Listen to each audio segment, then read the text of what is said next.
having trouble making a day planner, might need some tips, or you want to make one, and you want to know what you should do.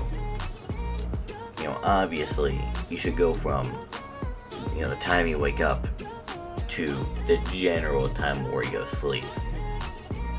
Like me, example, I go to bed from 7 to 9. You don't have to follow that. But I'm a student, I have to get up early. And what I want you to do is do that, right? And at the bottom, I want you to put, a little bit of a tidbit. Could be like, oh, talk to this person this way, because you learned this. Or do this technique when you're working out. And you should probably, separate everything.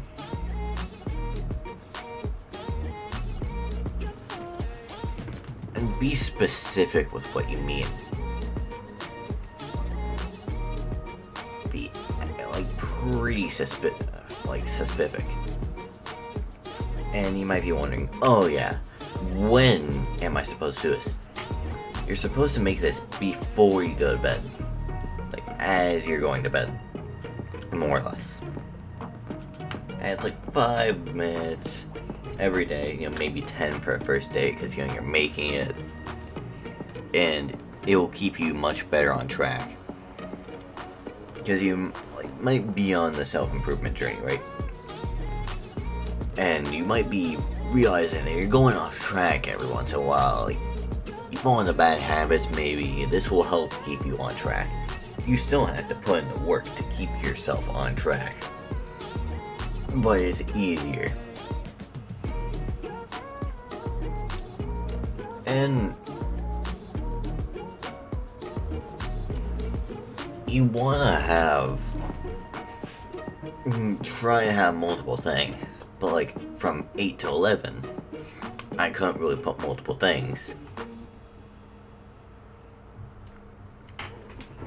And this is more of an obvious one, but don't put TikTok and porn on here. Cause that one, who plans their porn? That's just sad.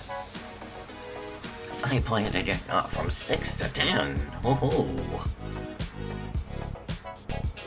Okay, buddy.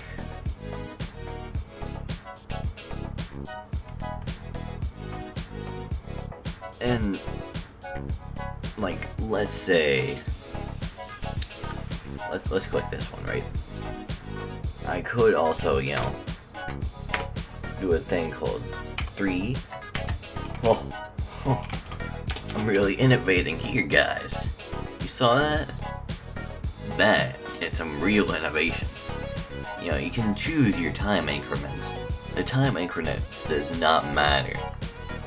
You could have basic, like this, or you could have something really elaborate and amazing. It's all up to you if you really want to think about it. But at the end, the thing that really matters is at the end of the day, just stick to this, make it, boom, and now you're a lot more on track.